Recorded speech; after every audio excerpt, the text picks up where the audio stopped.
Paprec est le partenaire engagé de cette saison de Navigante, un partenaire qui depuis toujours a la volonté de permettre au plus grand nombre d'accéder à la course au large. C'est pour ça que l'entreprise a lancé le défi Paprec qui permet à de nouveaux skippers de vivre une première expérience et de participer en double sur le même parcours à la première étape de la solitaire du Figaro Paprec. C'est pour ça aussi que Paprec soutient la filière d'excellence de course au large qu'est la classe Figaro Beneteau en renouvelant son partenariat avec la Transat Paprec, la première transat en double mixte dont la deuxième édition part de Concarneau en avril 2025, avec toujours le même objectif, susciter des vocations et faire émerger de nouveaux talents.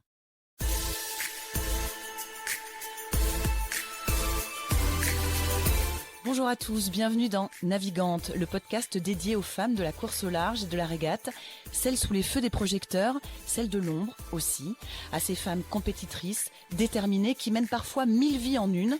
Elles vont vous raconter leur parcours, leur bonheur, leurs cicatrices, leur place dans le monde de la voile. Elles vont nous dire ce qui les anime encore et toujours. On va partir à la rencontre de ces navigantes très inspirantes. Navigante est produit par Tip Shaft, le média des professionnels et des passionnés de voile de compétition. Tip Shaft, ce sont 2 newsletters hebdomadaires en français et en anglais, des podcasts, des événements, des formations, un studio de production de contenu, ainsi qu'une plateforme de vidéos à la demande et un festival du film que vous pouvez retrouver sur tipenshaft.com. Je suis Hélène Cougoul et vous écoutez Navigante. Impossible de dissocier son nom de la mer, de la voile, de La Rochelle. Impossible de le dissocier de la régate au plus haut niveau. Elle est championne du monde de 4,70 et vice-championne du monde et connaît la rigueur des préparations olympiques. Quand on pense à elle, on pense équipe de France de voile olympique justement, dont elle a été directrice et mené 2 olympiades avec succès à Athènes et Pékin. On pense aussi Fédération française de voile, où elle a continué de s'impliquer à la vice-présidence.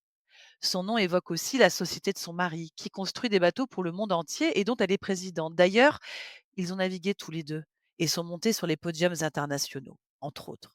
Elle a aussi enseigné la voile, longtemps, avec un enthousiasme qui jamais ne s'est démenti. Ça avait pourtant commencé assez loin de l'océan, en région parisienne. Et puis des vacances dans les Landes, les lacs, la découverte très jeune de la voile, on fait le reste. En tant que femme, à bord d'un bateau dans les années 70, elle a dû avaler quelques couleuvres, autant vous le dire. Mais elle était aussi bien motivée à aller battre les garçons en régate. Forcément, elle a vécu et observé avec intérêt l'évolution de la féminisation du sport. Son expérience est colossale, son esprit toujours aussi vif, sa beauté intacte. Nous sommes ravis de l'avoir avec nous aujourd'hui. Claire Fontaine est l'invitée de Navigante. Bonjour Claire. Bonjour Hélène. Comment vas-tu? Première question. Bah, écoute, tout va bien. Donc, je reviens de l'île aux Moines. C'est un des petits endroits de rêve que j'aime bien et où j'ai appris, forcément, à naviguer dans les courants autour de l'île aux Moines, comme beaucoup d'autres, dans tous les courants du golfe du Morbihan. C'est une bonne école. Claire, je vais te poser ma première question qui est la question, rituelle de ce podcast. Si je te dis les femmes et la voile, la place des femmes dans ce milieu, qu'est-ce que tu me réponds? Bah, écoute, moi, j'ai commencé, c'est vrai, il y a quelques années, les femmes, n'étaient pas, étaient peu présentes. Si en plaisance et puis sur les plans d'eau, puisque j'ai pas mal navigué sur les plans d'eau parisiens sur la Marne et c'est vrai que les filles et les garçons naviguaient ensemble, mais après, je vois dans tout le parcours de voile olympique et international, je me suis, quasiment tout le temps retrouvée toute seule, ouais, toute seule à tel point que, c'était un beau challenge de battre les garçons, de monter sur des podiums, d'y être acceptée parce que c'était pas toujours évident. Je suis allée, dans différents pays où les femmes naviguaient pas, entre autres, sur la campagne, de 80, quand on a débarqué en URSS, c'est vrai que les femmes n'avaient pas de place et puis par contre en course au large, quelques femmes se sont illustrées très vite. Alors moi, pour moi, il y en a une qui a un peu lancé ça et puis pour qui j'ai beaucoup, beaucoup de respect, c'est Florence Artaud en gagnant la Route du Rhum, je crois que là, elle a marqué, à tout jamais, la voile pour les femmes et aujourd'hui, ça fait très plaisir de voir que, les femmes sont rentrées aux Jeux en 88, hein, à Séoul avec le 4,70. où j'avais la chance, d'y être. Et c'était la 1re épreuve, j'étais pas sélectionnée, mais j'étais présente aux Jeux en tant que remplaçante. Et depuis, bah, ce qui fait plaisir, c'est qu'on voit, plein de femmes à la fois dans la course au large, sur les 6,50, sur les Figaro, bon là, sur la Transat, qui vient de partir, hein, avec la mixité. Et puis en voile olympique, là, on est en plein, bah, la semaine de Palma vient de se finir, la semaine de hier commence et on voit plein de filles et des filles, d'un très bon niveau. Et ça fait plaisir même de voir, une fille, bah, sur celle GP qui est à la barre, hein, la Martine Grell. brésilienne, Martine Grell. Et ça, je dirais, c'est une évolution qui est assez fantastique. C'est vrai que quand la voile est venue à Séoul, moi j'ai pas fait de la voile, féminine en faisant les championnats et tout ça, c'est pas trop mon truc. J'ai beaucoup régaté contre les garçons, mais je dois dire que cette introduction de la voile, bah, a énormément facilité le développement de la voile féminine et ça, on peut s'en féliciter. On va en reparler évidemment, mais tu étais regardée comment justement sur les parkings, si tu étais toute seule à ce point-là? Bah, tu sais, j'avais 20 ans, c'était plutôt sympa d'aller battre les garçons. Alors quand c'était des petites régates, ils me faisaient des signes qui étaient pas toujours agréables parce qu'ils détestaient voir une fille à côté d'eux. Par contre, à haut niveau, je dirais, j'ai été plus que bien acceptée, plus que bien intégrée, et puis, bah, c'était les compétitions et c'est vrai que j'adorais passer des garçons, quand on était sous spi sur un bord de l'arc, c'était difficile. Mais bon, je sais pas s'ils appréciaient spécialement, mais en tout cas, je dirais, moi, j'ai été bien intégrée et puis sur les parkings, c'était ça j'étais une des rares filles donc c'est vrai que du coup, je connaissais un petit peu tous les coureurs, au niveau international, qui ont fait ça et que j'ai retrouvé après dans la voile, à la fois au niveau olympique et puis surtout international. Tu te sentais obligée de faire, plus, de faire, mieux? Ouais, je pense que c'était dans mon état d'esprit aussi. Bah, d'abord, j'ai des frères et sœurs. Je suis dans une famille, où il y avait les 2. Fallait un petit peu s'imposer. Ensuite, j'ai été dans des écoles mixtes. J'ai jamais connu, d'école, de filles. Pourtant, à l'époque, ça pouvait se faire. Enfin, je dis à l'époque parce que, bah, voilà, ça va faire rire parce que c'est il y a quand même quelques années. Et puis après, bon, je pense que c'était un jeu pour moi. C'était un jeu, de battre les garçons, quoi. C'était un challenge, un jeu. C'est vrai que physiquement, bah, on était peut-être, un peu moins grand, un peu moins lourd, un peu mais bah, je pense qu'on compensait par d'autres choses, quoi. Claire, on va revenir au tout début. Ça a commencé comment ton histoire, d'amour avec la voile? On le disait, toi tu es née à Saint-Ouen, si je me trompe pas, donc on est quand même très loin de l'océan, on est en région parisienne et j'ai lu, hein, que ce sont des vacances dans les Landes qui ont tout déclenché? Oui, en fait, quand j'avais bah, mes parents, leur premier achat, ils étaient pas du tout dans le milieu de la voile. Leur premier achat en sortant de leurs études, ils ont acheté un canoë indien en bois à latte et tout, ils ont mis une voile Wary avec des safrans, des dérives latérales. Puis quand j'ai eu 5 ans, dans les Landes, effectivement, à Istres, alors c'est près de Biscarrosse, c'est bien connu maintenant ce club de Biscarrosse et ça me fait plaisir. Et moi, on me mettait, puis on m'accrochait à une pierre parce que j'avais 5 ans, je savais à peine nager ou tout juste nager. On m'accrochait à une pierre pour pas que j'aille trop loin. Et là, j'étais passionnée, j'adorais ça, j'adorais la mer, j'adorais et après, bah, j'ai appris en tirant des bords. Alors effectivement, je sais pas comment, j'ai construit le vent, j'ai appris avec mes frères, j'ai pagayé, après on a mis des voiles. Puis après, ça s'est passé dans le golfe du Morbihan, dans les courants du golfe du Morbihan et on a appris comme ça et sur la Marne aussi, à Paris tous les dimanches dans un super club. La compétition, elle vient, à quel moment? Bah, je pense qu'elle vient par la Marne, justement, par, des équipes de passionnés et puis on a commencé à faire des petites régates sur la Marne et sur la Marne, faut aller chercher les risées, faut et du coup, tu construis puis, bah, on arrivait sur la Marne à mettre 20,70 et là, bah, c'était ouais, c'était pas facile et puis après alors c'était la grande aventure, on est venu faire la semaine de La Rochelle et à la semaine de La Rochelle, on s'est retrouvés à plusieurs du club à être plutôt bien et puis là, ça a commencé parce que bah, tu commences à être, à côtoyer, à ce moment-là, bah, c'était pas des noms assez connus, hein, parce qu'à cette époque-là, on a navigué contre, bah, bien sûr Marc Bouette, les Folenfants, les Pajot, enfin des gens qui étaient, au début, mon premier championnat de France à Carnac, je ramassais les bouées avec qui je me disputais avec Jean-François donc et puis on a gravi et puis, bah, ça s'est fini, bon, en équipe de France, avec des super équipes, dans les années, ouais, au championnat du monde où on était, 4 Français dans les 5 premiers quoi. C'était assez exceptionnel. Définitivement le 4-7, c'est quand même un bateau qui réussit bien aux Français, hein. C'est vrai qu'on le répète assez souvent, mais c'est vrai que c'est vraiment un bateau où il y a eu des très belles performances.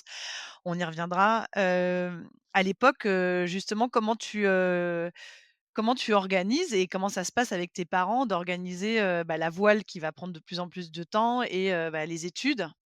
Bah, je dirais, c'était plus facile, de faire du bateau parce que ça coûtait moins cher relativement. J'ai eu la chance d'avoir un bateau, on était jeunes, bah, on avait, bah, le 1er K70, on l'a eu, je sais plus, parce que mon frère a dû avoir, son bac ou quelque chose comme ça, puis moi j'avais 15 ans, quoi.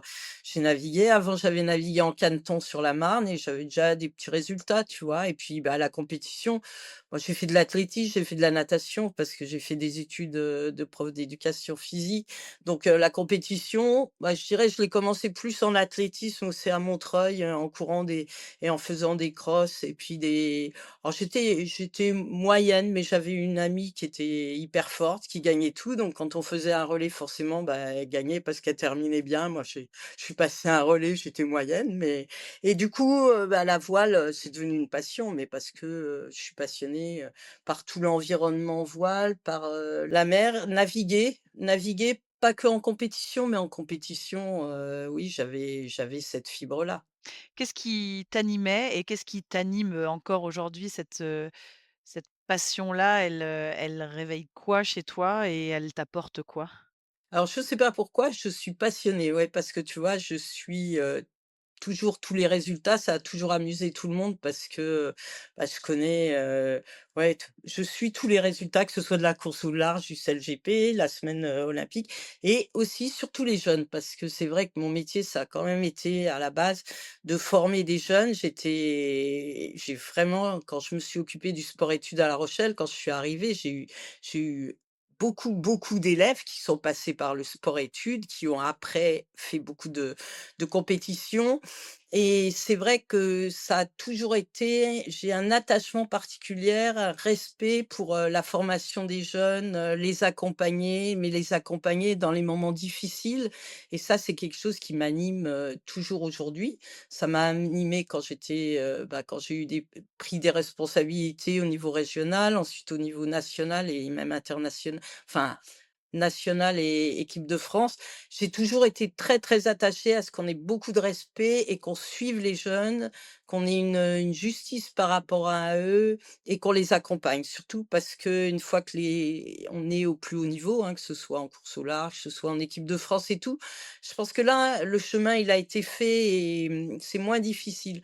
Mais les marches d'avant, il faut être respectueux de tout ce parcours et puis les accompagner et souvent je trouve qu'on n'est pas assez, assez respectueux de tous ces jeunes qui s'engagent avec leurs parents, hein, parce que, beh, ils font des études, ils aménagent et je sais que c'est difficile pour l'avoir vécu, hein, de partager son temps entre la compétition et puis les études et je trouve qu'on doit faire tout pour les accompagner. On va en reparler évidemment, Claire, de ça et de l'état d'esprit qui était le tien quand tu as pris la direction de l'équipe de France en 2001. Mais avant, je voudrais revenir, bah, sur ce qu'on a déjà un petit peu évoqué sur, toi, comme rare femme sur, les parkings en 4,70 quand tu fais, équipe avec, Jean-François Fountaine, ton époux, dans les années, 70. Alors j'ai lu quand même une anecdote qui m'a fait sourire, mais je pense qu'à l'époque ça devait pas être très rigolo.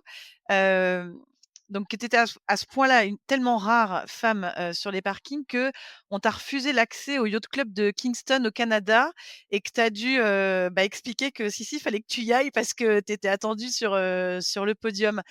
Heu, Ça agace à quel point, ça blinde à quel point ce genre d'expérience? Ouais, le mot, c'est vrai que j'étais un peu blindée, mais à côté de ça, cette année-là, ben, on gagne les pré-olympiques à Kingston et c'est vrai qu'au moment bah, prendre c'était les pré-olympiques, il y avait les Pajot, il y avait les Dish qui venaient de gagner, il y avait enfin des gens qui ont fait des gros parcours après, hein, au niveau international. On gagne, j'étais la seule femme et ils laissent passer Jean-François au filtre et moi, ils me disent: «Non, non, non, c'est là-bas le public et tout, les spectateurs». Et donc là, j'essaie de faire comprendre, bon et c'était, Donc il commence la remise des prix, Jean-François est sur le podium et là, il m'appelle et il dit: «Bah, mon équipière, elle est» donc c'est pas dur, il y avait que 2 filles, hein, qui avaient fait la compétition, un Américain aussi, qui était avec, et qui a été champion du monde après de 420 et de 5 au 5. Mais, et là, je suis passée et c'est vrai qu'après mais ça donne de la force. Comme tu dis, ça blinde parce qu'après on est allé la même année, alors on est allé en URSS, hein, c'était en Estonie à Tallinn, c'était avant les longtemps avant, mais pour préparer les Jeux de Moscou et là, il y avait les Jeux méditerranéens et cette épreuve pré-olympique à Tallinn et la fédération me dit: «Bah, de toute façon, on peut pas t'envoyer aux Jeux méditerranéens, il y a pas de chambre dédiée aux filles et on peut pas envoyer». C'était en Algérie, je crois, ou ouais, je crois que c'était en Algérie, les Jeux méditerranéens. Donc je vais en URSS et on gagne. Et là, par contre, j'avais les syndicats de femmes qui étaient là, qui venaient me demander des c'était drôle, des autographes. Ils m'ont fait monter le drapeau, pour la fermeture de la cérémonie et tout. Enfin, c'était, ils avaient jamais vu une femme naviguer, quoi. C'était bah, ouais, c'est un moment, quoi. Tu dis, que tu avais des syndicats de femmes qui venaient, te demander des autographes. Est-ce qu'à l'époque, ça tu te sens, porteuse d'un message ou fer de lance de quelque chose? Ouais, ça amenait des photos. Ben disons que, ah, tu sais, je voulais pas faire les co ou très, très peu les championnats de France féminins, ça m'intéressait pas, quoi. Ce qui m'intéressait, c'était plus, de montrer que les femmes pouvaient naviguer, avec les hommes et alors je dirais pas forcément à égalité sur certaines séries, mais il y a des séries où je pense qu'on avait notre place et mais je dois dire que j'étais dans celles qui ont été un peu réticentes sur, l'ouverture à des séries féminines pour, la voile olympique. Mais je dois dire avec recul que, bah, ça a beaucoup développé la voile féminine et à tel point qu'on l'a quand même bien accepté. C'est avec Christine que j'ai fait cette PO de Christine Briand, hein. Christine Briand, bien sûr. Cette PO de 88 et on a eu, bon, une équipe, qui était sympa, qui venait d'un peu partout. Mais je dois dire qu'on a bien accepté là d'aller parce que le niveau international est très vite monté et hein, et des filles qui après, bon, ont eu différentes médailles. Il y a Leslie Elliott, la néo-zélandaise qui a fait la coupe, qui a été directrice de l'équipe néo-zélandaise. Enfin, c'est toute l'époque, où on avait aussi des Américaines, et beh, qui sont venues sur ces voiles féminines et je pense que ça a vraiment, vraiment développé et puis maintenant enfin, j'ai lu pas mal de choses, mais je pense qu'il y a des filles qui sont très respectées et même demandées dans des équipages, pas que parce que on doit mettre une fille, mais par leur qualité. Justement, tu parles de respect, là aussi, je reviens à ces années où tu étais, avec Jean-François en équipage mixte, justement. Tu dis dans un article que tu, gagnes finalement le respect de la flotte très masculine dans une épreuve de brise à Hyères. Tu sens les regards, changer à ce moment-là? Oui, parce que j'avais eu un petit peu de démêlés quand même avec, au niveau de la fédération, tu jeune, ils mais ça a pas trop changé. Tu es jeune, tu fais des résultats, ils t'invitent et puis après, enfin, c'était même incroyable.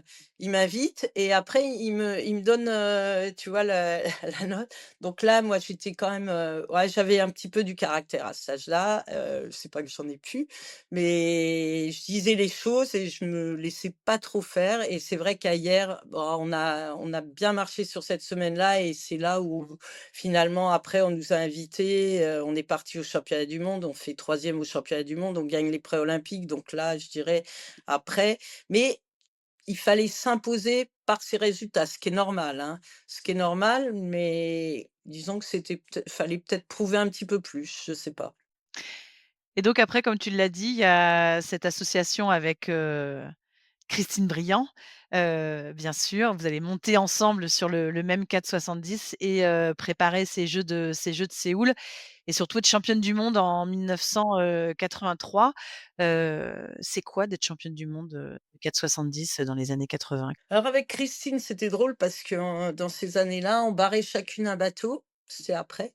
Et quand la voile est passée féminine, on s'est dit: «Bah», on avait eu l'occasion de faire 1 ou 2 championnats de France qu'on avait gagnés, bah, devant les garçons d'ailleurs, dans la Brise, c'était bien, c'était à La Rochelle, c'était pas très difficile. Alors moi, on me disait: «Mais tu dois pas faire ces championnats de France, c'est pas normal parce que tu les fais là, mais tu es en équipe de France, il faut pas quoi». Enfin, c'était bizarre comme façon de faire.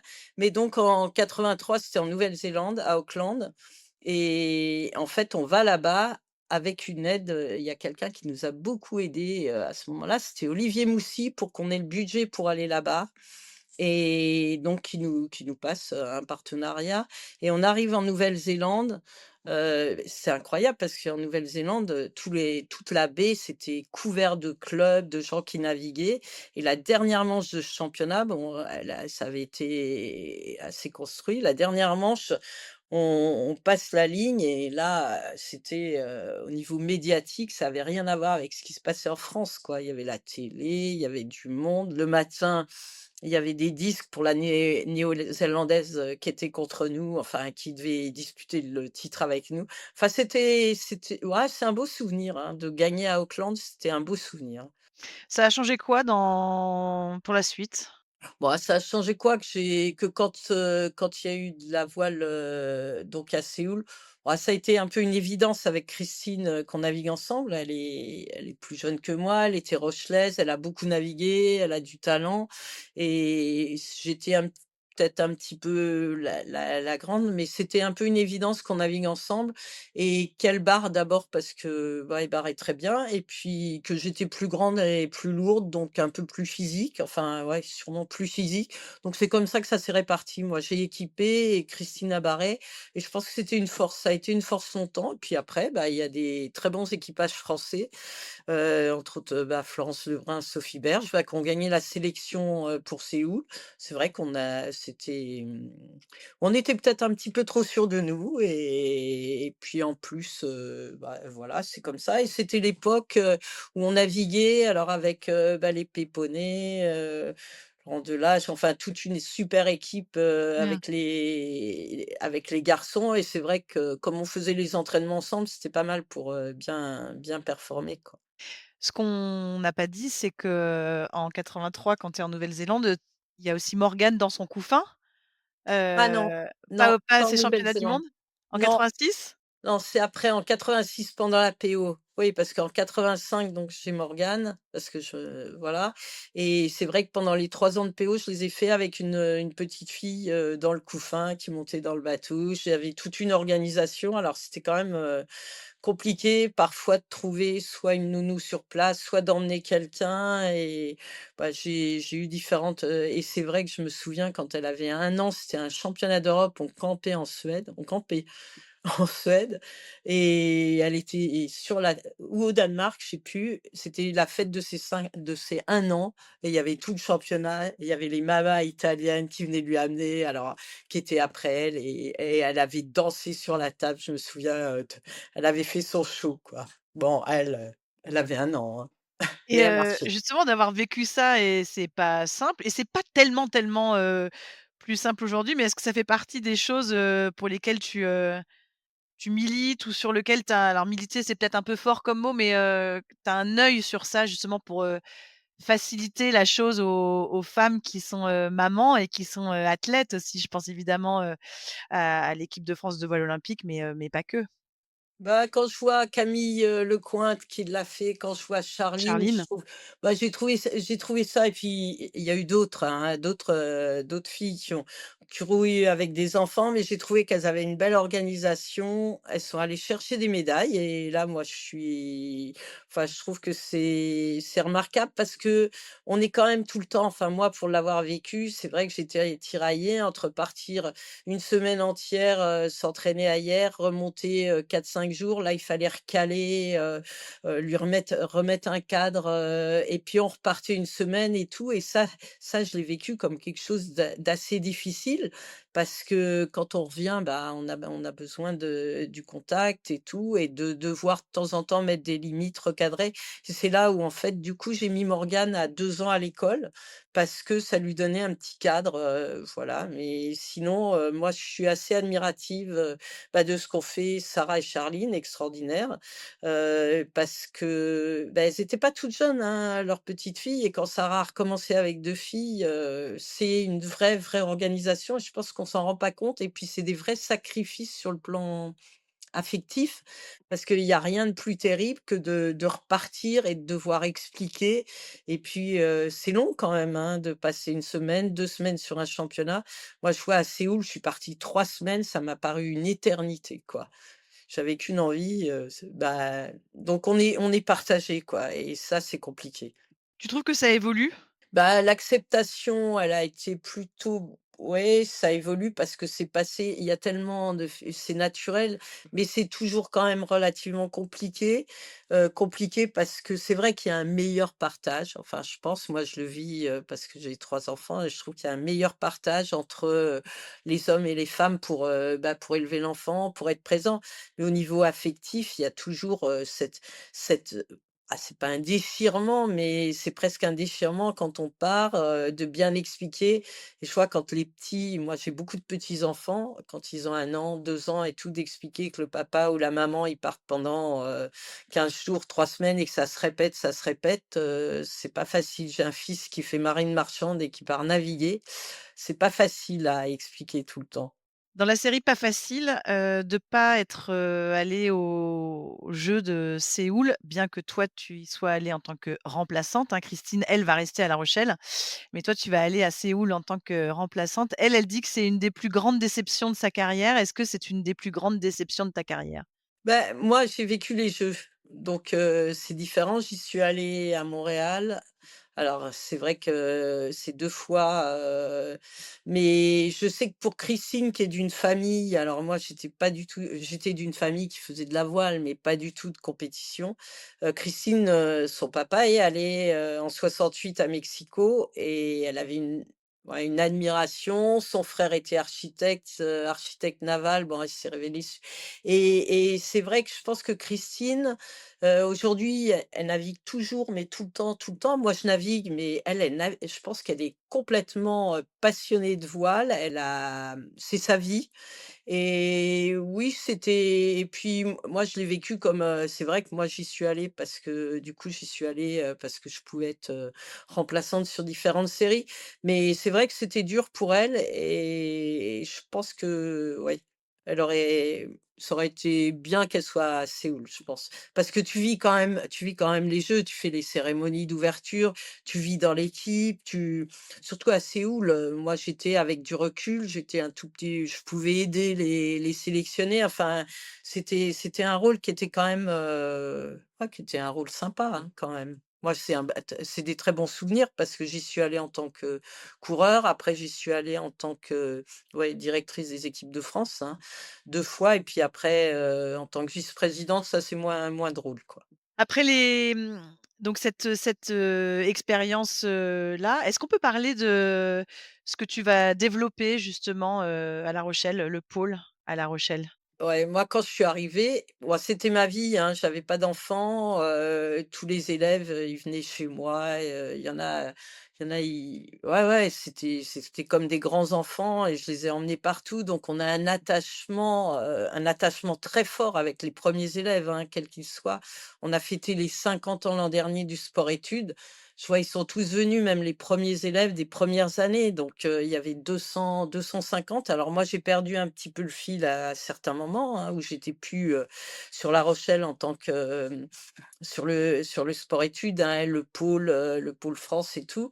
Mais c'est vrai que je pense qu'on a construit quelque chose d'assez solide parce que alors, moi, je suis arrivée la deuxième année, il y a quelqu'un qui s'appelle Luc Gélussot qui était, juste et qui était avec moi. Donc on a fait 2 ans ensemble, c'était plutôt sympa, c'est tout le temps un très bon ami et quand on se souvient de ça, c'était assez drôle. Mais on a eu plein d'élèves, ça fait rire tout le monde parce que quand je me promène, mais que ce soit, à La Rochelle ou ailleurs, je rencontre quelqu'un: «Ah et bah, je l'ai eu comme élève en sport-études», tu vois? Et alors je te donnerai des noms, il y en a plein, tu les connais, il y en a qui ont été entraîneurs, il y en a qui ont fait des carrières un peu de haut niveau, il y en a qui sont, ouais, bah, il y en a qui ont fait de la course au large, donc on les a côtoyés de près ou de loin, tu vois? Que ce soit François Gavard qui venait sur les stages, alors moi je l'ai pas eu comme élève, hein, mais il venait faire les stages. Que ce soit, bah, un que je connais bien, bah, Yann Guichard, tu vois? C'est drôle parce que lui, je l'ai vu, il avait 7 8 ans, quoi, et il a fait, toute sa carrière Optimis, 420, Tornado, on les a beaucoup suivis sur Sydney et tout, et là, j'en donne 2, mais il y en a plein, quoi. C'était quoi la alors tu as beaucoup parlé du respect, de l'accompagnement, hem, la transmission, c'était quoi et même c'est quoi pour toi? Alors moi, je pense que au niveau de la transmission, j'avais déjà cette formation, hein, si tu veux, au niveau, à la fois, bah, de comprendre des ados, de les accompagner, de les respecter, de voir comment les orienter parce qu'ils venaient en internat, donc ils étaient loin de leur famille. Donc on a amené un peu le côté, présence, côté affectif, et puis on a amené aussi le côté un petit peu orientation, savoir les orienter quand ça allait pas, il fallait leur dire les choses, et puis après, bah, tout le côté, technique, et c'est vrai en naviguant à un bon niveau à côté, bah, je pense que je leur apportais beaucoup sur le plan tactique, sur le plan stratégie, sur le plan technique, parce que je me servais de ma propre expérience pour, leur recommuniquer et leur retransmettre, et ça a toujours été, pour moi quelque chose, d'important. Je pense qu'ils pouvaient du coup en profiter, et maintenant, c'est vrai que je m'intéresse toujours beaucoup à des jeunes, et bon, ils me téléphonent, ils me demandent et tout. J'essaie tout le temps en tout cas, de les respecter, de dire les choses, de leur dire comment se protéger un peu eux-mêmes et se blinder, parce que c'est un monde qui est difficile aujourd'hui, et je pense que ça l'était. J'ai toujours eu ce discours, hein, au niveau des jeunes. Je leur ai dit: «N'attendez rien et c'est vous qui faites». Mais je le dis encore plus aujourd'hui parce que c'est compliqué pour eux, et de temps en temps même, je suis un petit peu énervée par ce qui se passe.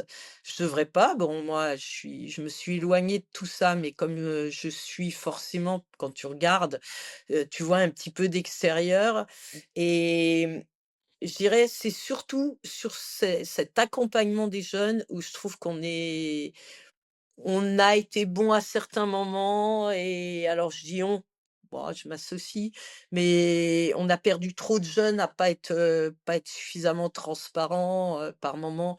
Tous les dispositifs, ils sont trop complexes et trop opaques, quoi. Mais je l'ai dit, hein, donc ça me gêne pas de le dire, comme ça aujourd'hui. On doit respecter les jeunes, on doit être juste avec eux.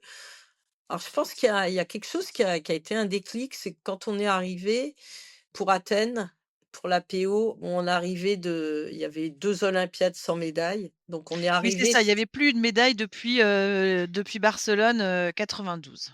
Ouais, où il y avait eu les 2 médailles d'or, et c'est vrai que quand on est arrivé en 2000, moi je on est venu me proposer. Bon, j'y suis allée, ça a été difficile parce que j'avais des enfants et que oui, ça m'intéressait, mais je savais que c'était compliqué.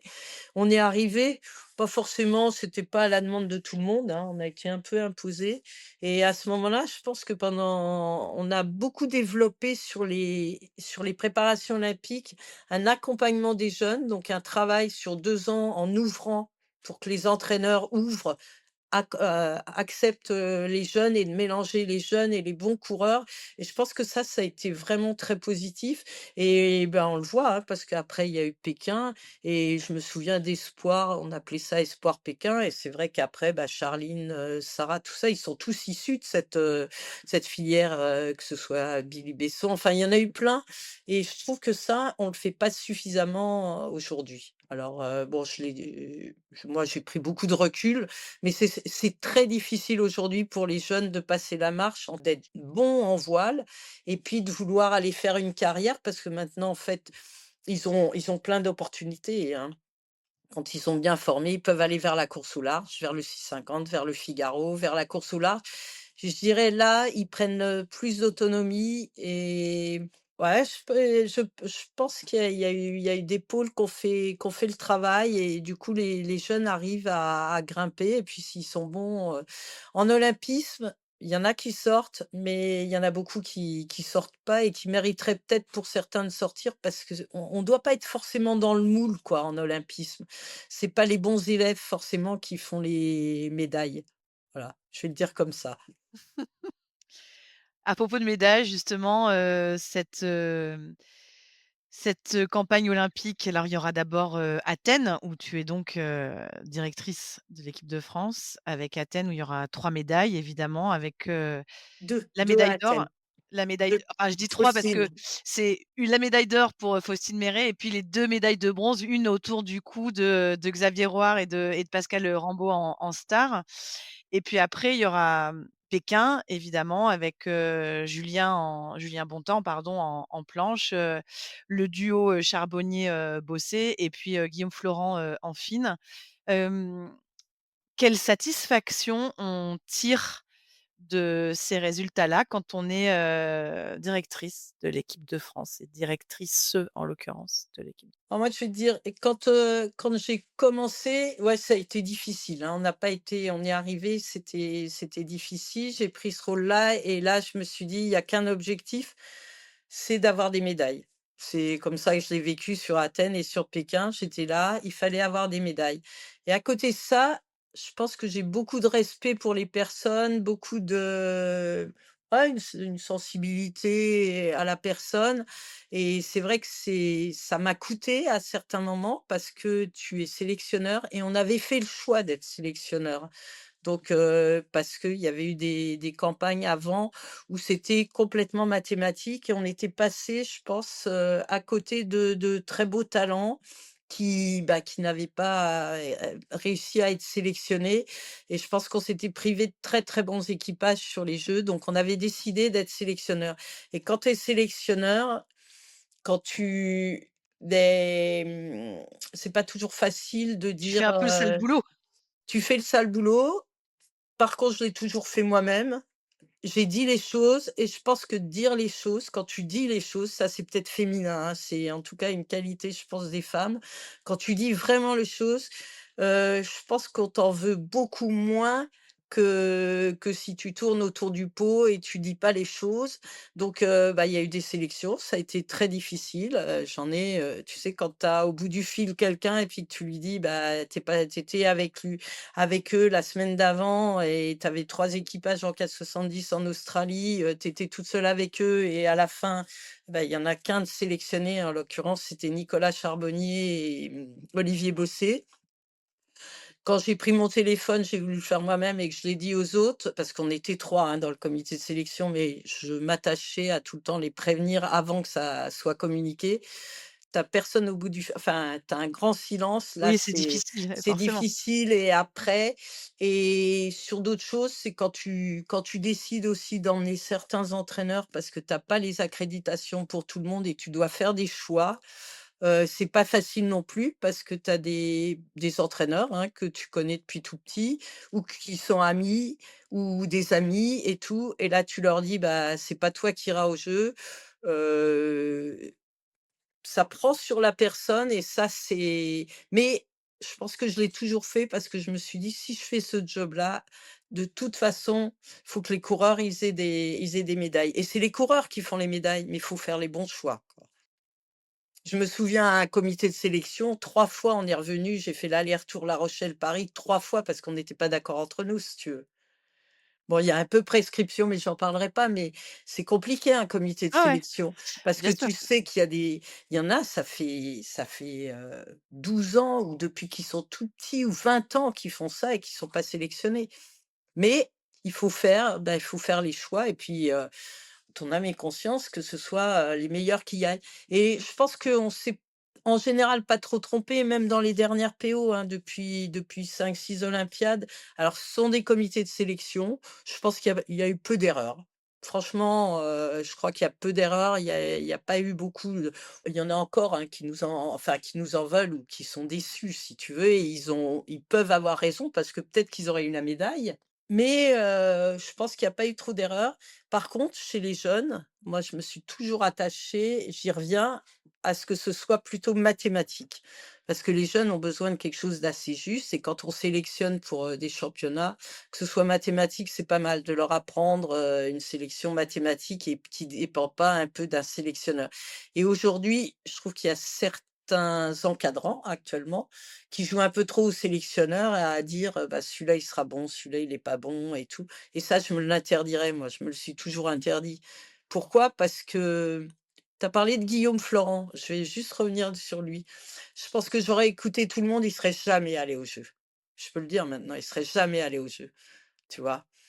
Parce qu'il était atypique, il était compliqué, voilà et je me souviens de réunions où et pour le un jour, on prépare, il y avait les containers, il a pas amené son bateau, tu vois? Il a pas amené son bateau, donc fallait appeler par des biais. On a amené ses parents au jeu. Enfin, on a tout fait, quoi. Mais à Pékin, on a tout fait, mais il a eu une médaille. Parce qu'il était talentueux, hein, mais je pense qu'il y en a plein d'autres qui sont comme ça. C'est ils sont pas dans le moule. C'est pas les bons élèves, quoi, qui gagnent des fois. C'est des talents assez exceptionnels et les jeux, c'est particulier, quoi. Claire, tu parles, beaucoup des jeunes et merci pour ton franc-parler aussi d'ailleurs, Je suis un peu heu, directe, hein, mais bon. mais qui te caractérise aussi donc finalement on n'est pas complètement surpris. Tu parles beaucoup des jeunes, quel genre de mots, quel genre de conseils tu profères encore aujourd'hui et notamment aux jeunes filles? Aux jeunes filles, j'en ai vu beaucoup, faut qu'elles s'accrochent, faut qu'elles y croient, faut qu'elles soient mais il y en a beaucoup, beaucoup, moi je les trouve exceptionnelles parce que si tu veux, elles arrivent à mélanger leurs études, et puis elles sont d'une détermination, d'une volonté incroyable et tu as pas envie, si tu veux, que ça suive pas, quoi. Donc tu as envie de les aider. Moi, l'autre jour, j'ai vu une laseriste, je lui ai dit, hein, je lui ai dit: «Mais va voir l'entraîneur de l'équipe de France». Elle est pas mauvaise, elle est championne de France, tu vois? Elle a déjà fait des Va voir l'entraîneur de l'équipe de France, puis tu lui demandes, qu'il te donne 1 ou 2 conseils, demande si tu peux tirer quelques bords et parce qu'ils osent pas, quoi. Je lui ai dit: «Tu oses, tu sais, il y a des entraîneurs, ils sont très ouverts pour accueillir les jeunes, ils vont te donner, en quelques mots, en quelques suivis, ils vont regarder, ils vont te donner des clés et là, ça va te faire démarrer», tu vois? Et elle est revenue, elle m'a dit: «Oui, oui, bah, je me suis entraînée» et pour, des jeunes d'avoir la chance de s'entraîner avec les coureurs de l'équipe de France, mais c'est un moyen de progresser qui est, bah, qui est vraiment bien. Quand on le fait pas, je trouve qu'on rate quelque chose. Il y a eu des entraîneurs qui l'ont beaucoup, beaucoup fait, hein. Je pense à François Lecastrec qui a fait des camps internationaux avec les lasers. Je prends les lasers parce que c'est une série, c'est difficile, hein, de performer en laser et il a toujours inculqué d'inviter les jeunes, et puis, bah, les jeunes, ils progressent et puis, en plus, ça remet en cause ceux de l'équipe, de France, c'est pas mauvais de temps en temps. Ça les pousse Oui, vers le oui, haut. oui, bah, faut pas les mettre dans le confort, hein. Il y a un entraîneur, un directeur technique de judo qui nous avait dit: «Moi, j'envoie mes judokas, je vais les envoyer au Kazakhstan», tu vois? Pour faire, faut pas qu'ils soient dans le confort, quoi. De temps en temps, faut pas qu'on mette tout le monde dans le confort. Enfin, c'est je crois, hein. Quel regard tu portes sur, les quotas? Alors on en a un petit peu parlé, en début d'entretien, justement sur, les quotas qui imposent, la présence des femmes dans les compétitions, dans les courses. Alors effectivement, il y a la Transat Laprec, qui est partie, qui est maintenant en double mixte. Il y a eu, la coupe de l'America, la Women America's Cup. Il y a, le CLGP. Il y a, le tour du monde en équipage. Quel regard tu portes, là-dessus? Et bien sûr, le 100 équité, sur les équipes de voile olympique. Alors ouais, c'est vrai que moi, dans le monde de l'entreprise, aujourd'hui, on s'attache à ouvrir sur les femmes et avoir enfin, une égalité homme-femme. Donc, je trouve que toutes ces toutes ces expériences et tout, elles sont bienvenues parce que je reviens sur, les premières fois où on a ouvert pour développer la voile, pour les femmes, il faut passer par des choses qui sont imposées. Voilà à peu près ma tendance. Je j'ai s pendant très longtemps, on dit: «Bah, on doit s'imposer, on doit le faire». Mais s'il y a pas cette impulsion, il y a eu cette impulsion dans le monde associatif, hein, dans les conseils d'administration où on trouvait que des hommes, sur les fédérations et cetera. Il y a eu alors moi, j'ai beaucoup milité pour qu'on accélère là-dessus et qu'on passe à une égalité rapide. Ça se fait dans le monde de l'entreprise parce que maintenant, c'est de toute façon obligatoire. Donc, j'aime bien les conseils d'administration où il y a des femmes, et même, dans les comités de direction. Mais je dirais au niveau de la voile, si on n'a pas ces impulsions à des moments, c'est plus compliqué. Tu vois, j'ai trouvé que cette transat, Paprec, j'étais au départ, il y a 2 ans. Je sais plus s'ils étaient, 10-12. Là, ils sont 19 et tu vois que ça mélange en plus des bons coureurs de course au large qui sont allés chercher, des femmes qui ont une grosse expérience, hein. Mathilde Géron, elle a une grosse expérience. Pauline Courtois, elle a une grosse expérience. Enfin, il y en a d'autres, hein, je vais donner, juste, mais je trouve que c'est bien et sur celle GP, par contre, je trouve que si tu le fais complètement et je pense que les femmes, elles ont été enfin j'ai vu ça très extérieur, hein, mais je pense qu'elles ont pas été très, très bien traitées. Mais par contre, quand tu discutes avec une Manon Odinet, elle te dit, «C'est une expérience quand même, incroyable» parce qu'on s'est retrouvés, à avoir accès à plein de choses où on aurait mis du temps à acquérir toutes ces connaissances, à avoir toutes ces informations et tout. Et sur cette GP, est-ce qu'elles ont vraiment le rôle ou pas? J'en sais rien, mais enfin, l'anglaise, elle a rien à apprendre. Enfin, elle peut apprendre à beaucoup, hein, je vais te dire. Anna Mills? Vu Anna Mills, vu son palmarès, on a parlé de Martina Grell qui est à la barre. Moi, je suis sûre que bon, là, c'est un peu difficile, 1re année parce que, ouais, ça va vite, hein. Faut déjà y aller, faut oser y aller, pas Faut facile. maîtriser l'engin. Attends, et ouais, face au coureur qu'il y a, tu te dis, elle sera peut-être là, hein, de temps en temps on la voit apparaître et tout et je trouve que ouais, donc pour répondre à ta question, je trouve que s'il y a pas d'initiative comme ça, on perd du temps, quoi. C'est pas forcément moi ma première re d'ouvrir comme ça tout le temps, mais je trouve ça important. Je vais te dire, j'ai travaillé comme conseiller technique régional et je vois que ça a pas bougé. Il y a pas de femmes. Il y a pas de femmes conseiller technique régional, cadre de la fédération. Alors, dans d'autres fédérations, il y en a. En voile, il y en a pas. Il y en a très, très peu. Il y avait Françoise Lecourtois comme entraîneur et bah, il y a déjà, 4 olympiades, mais sinon il y en a très, très peu et beaucoup trop peu. Faut absolument y arriver et s'il y a pas des initiatives comme ça, difficile d'y arriver. Qu'est-ce qui continue de t'émouvoir, de t'animer, qui fait que, aujourd'hui tu as toujours cette même, fraîcheur, Claire? Écoute, d'abord j'aime toujours naviguer. Tu J'aime navigues beaucoup? toujours naviguer, je navigue beaucoup en croisière, hein, j'ai fait énormément de croisières. Par contre, j'ai un laser sur le parking. Alors je navigue pas autant que je voudrais, mais je navigue en laser. Il y a un super groupe, hein, et dans le groupe, ça va te faire rire, mais tu as Anne Lehellet. Bon, Mmh. elle a fait quand même, et Anne, elle est toujours aussi incroyable pour, donner aux autres, pour apprendre aux autres, pour te conseiller, te remettre, tu vois?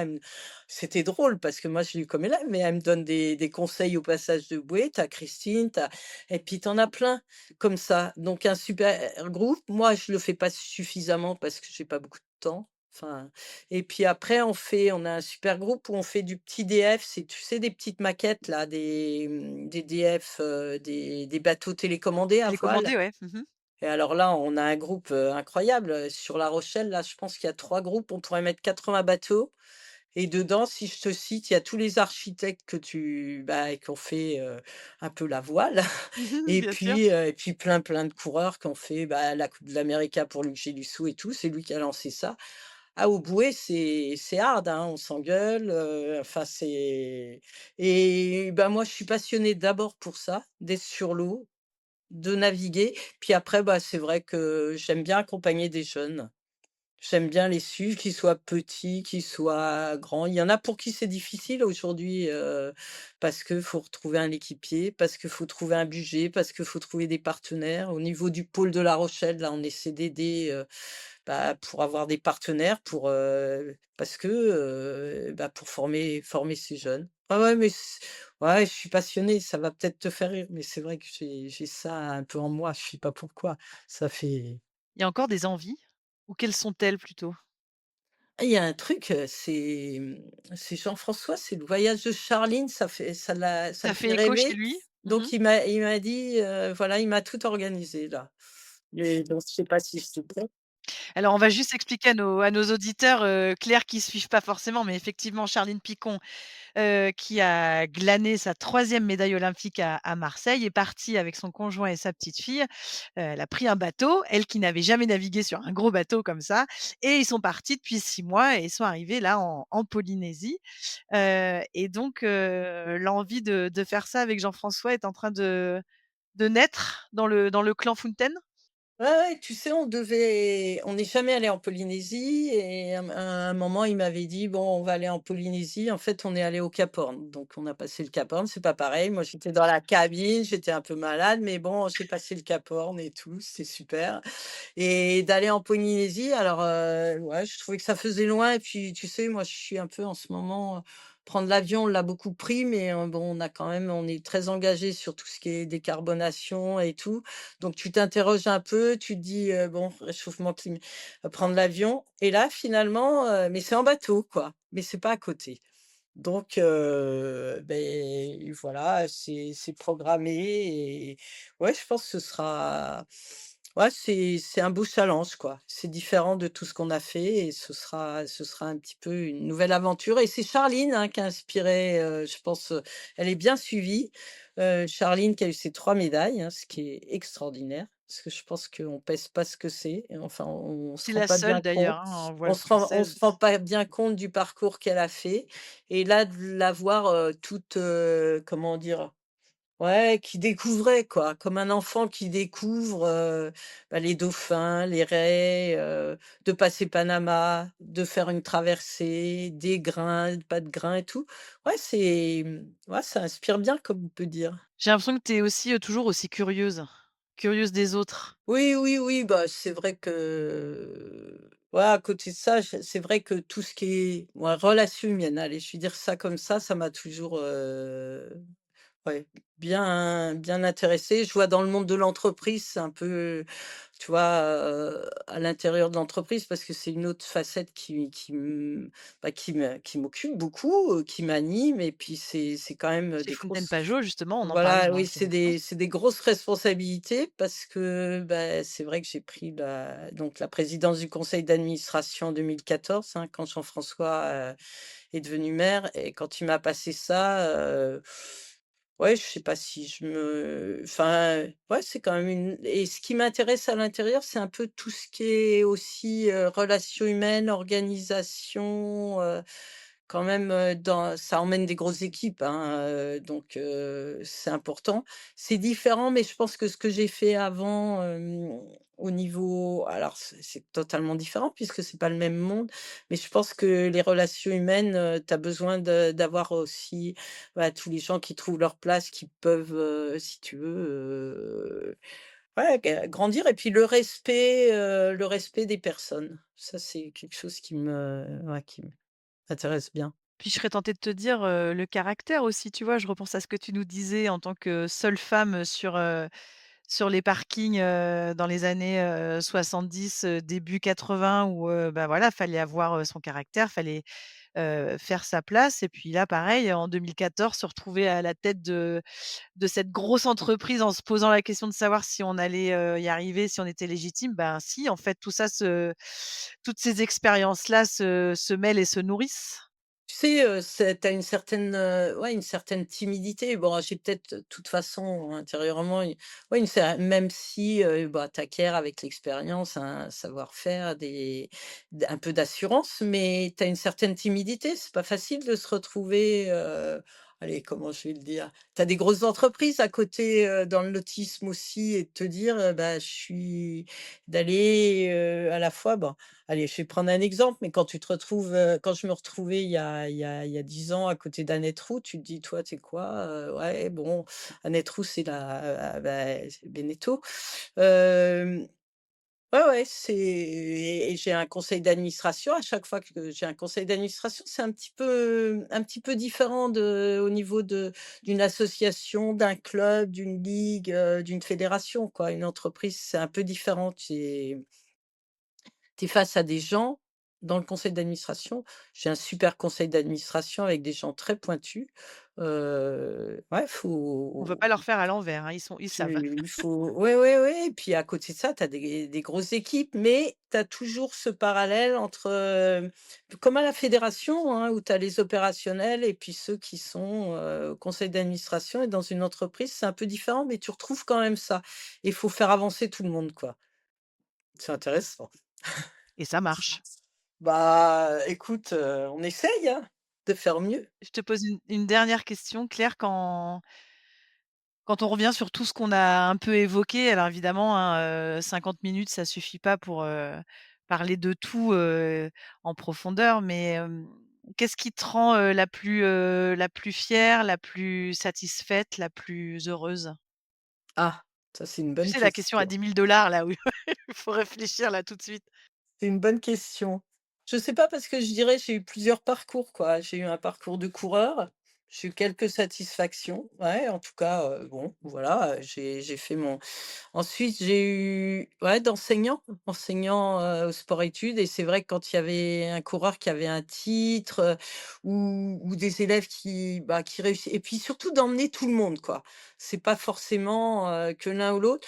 Je veux dire quelque chose, le 50e anniversaire, de revoir tous ces élèves et qui te disent: «Eh ben, moi, ça a été un moment super de ma vie» et tout. J'ai eu des témoignages, mais incroyables, si tu veux, incroyables. Tu les lis et tu pleures, quoi. Enfin, tu es touché, quoi, tu es touché. Donc ça, c'est vrai que c'est un bon moment de ma vie. Après l'équipe de France, bah, c'est vrai que enfin, je vais dire juste des petits flashs, hein.